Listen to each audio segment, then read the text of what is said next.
Welcome back to Lecture 11 and GRA 6036. We are talking about these functions, so how to simulate data, and now we've simulated some coin tosses. And let's see how we might use simulations to learn something. So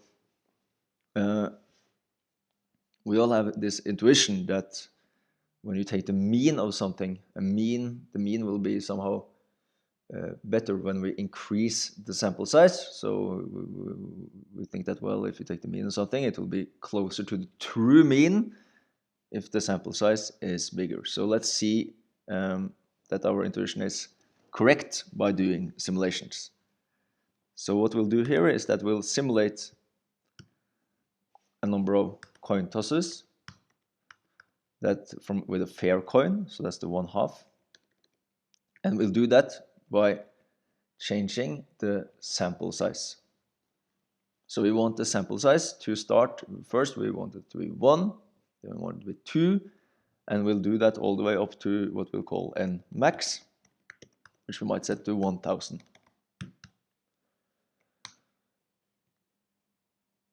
Then we'll make a sequence of sample sizes from 1 to n max.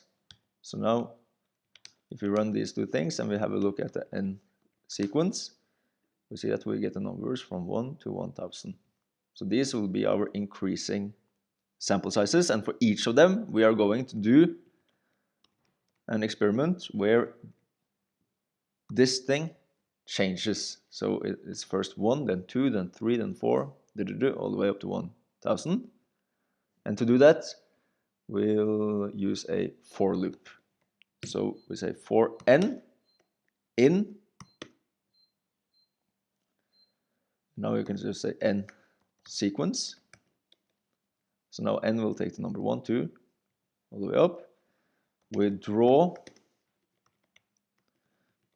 flip a coin n times. And then we take the mean of the coin flips. But now since we want to look at these means and what happens to these means when the sample size increases, we should collect them. So let's make a vector, an empty vector that we call ZZ. So that vector must be of the same length as the number of different experiments we are doing. So it must be of this length. And let's make it empty, so we multiply it by not available or missing. So if you run this, you can have a look at ZZ, and you see, well, it's a vector with, we can call this an empty vector.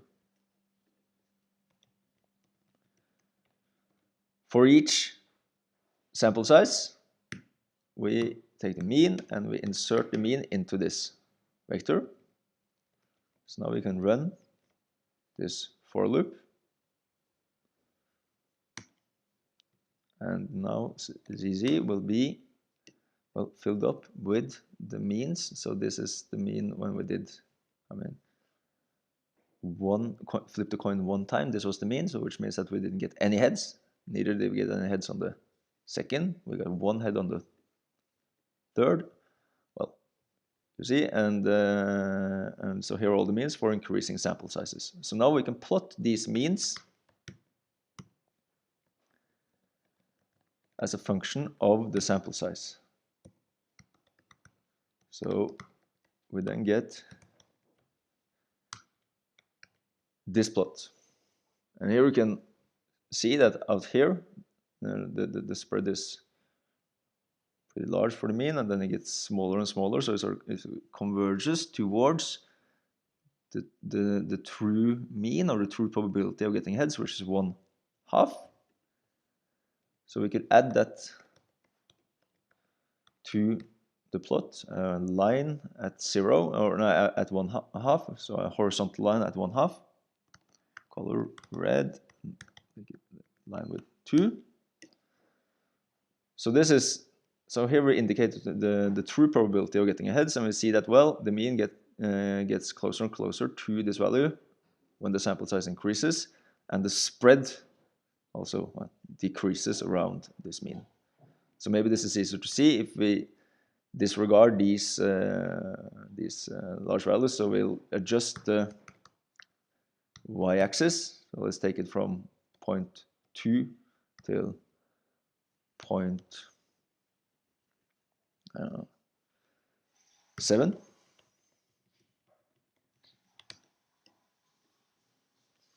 So then we get this, and now it's easy to see how how the spread decreases as the sample size increases. So I'll comment this out and put it out here. So that's the y-lim thing where you can adjust the y-axis. Notice that we could have done the same experiment with a different for loop. So this is for the understanding of the R binom function. We could have said that we conducted, for each sample size, we conducted one experiment where we flipped the coin n times, and then we could then we would only do x divided by n, and we would get the same thing. So I hope I'm correct. Let's see if I am. So we should get the plot that is very similar, and we do get a plot that is very similar.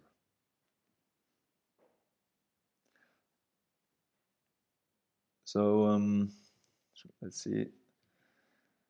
Head is easy. We could look at the start of this. Well, so on the first we didn't get any heads. We got one head in the second where we tossed the coin 2 times, and so on. Okay.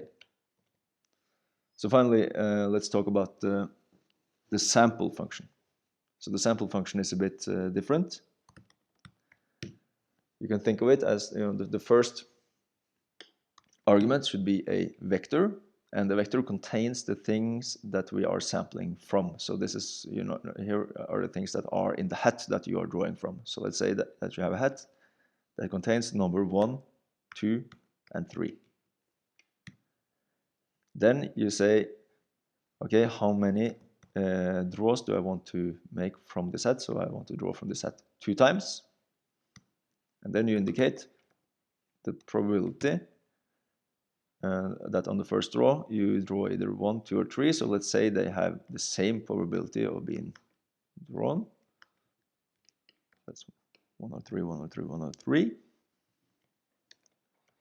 And now we do this many times. So we draw numbers, and we draw numbers from the hat. So 2 numbers, and on the first draw you have this.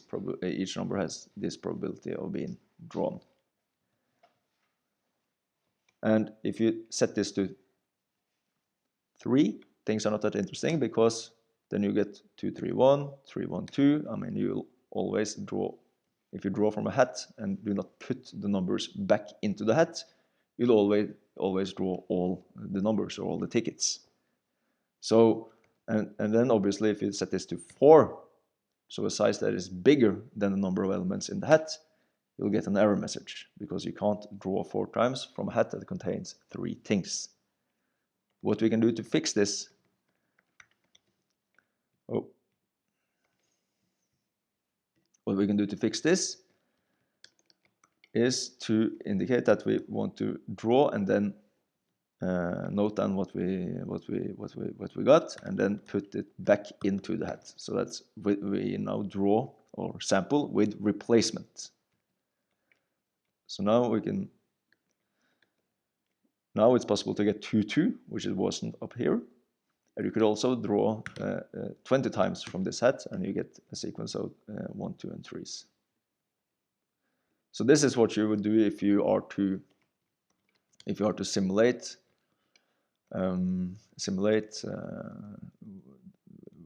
throwing a die. So then throwing a die would be 1 over 6, 1 over 6, 1 over 6,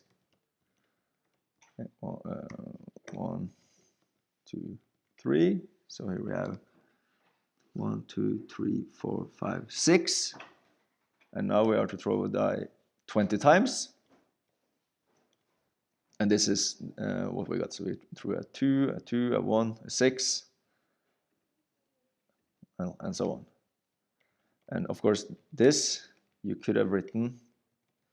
A quicker way to write this is we could have used then here, instead of writing this out like this, we could have used the rep function, so the repeat function.